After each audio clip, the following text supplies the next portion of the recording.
డబ్బు కోసం ఎందుకు ప్రయాసపడుతున్నావు? అవును, లోకంలో ఉంటే మర్యాద వస్తుంది, గౌరవం వస్తుంది, అన్నీ వస్తాయి.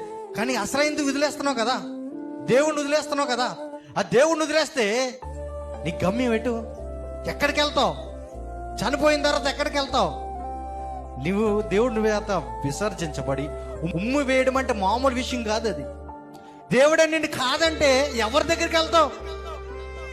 ఇప్పుడు తమ్ముడు తిట్టాడంటే అమ్మకెళ్ళి చెప్తావు, లేకపోతే అమ్మ తిట్టిందంటే నాన్నకెళ్ళి చెప్తావు, కొన్ని నాన్న తిడితే అమ్మకెళ్ళి చెప్తావు, వీళ్ళందరికీ చెప్తావు.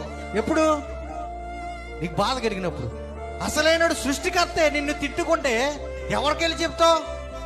గోడలకు చెప్తావా? సముద్రానికి చెప్తావా? పర్వతాలకు చెప్తావా? దేనికి చెప్తావు? ఒక్క డబ్బు పిచ్చి కలిగి ఈ ఇస్కరియోతు యోధ దేవాది దేవుణ్ణి అప్పచెప్పాలనుకున్నాడు. డబ్బు సంపూర్చుకోకూడదు అని అంటలే, ధనాపేక్ష కలిగి ఉండకూడదు అంటున్నాను.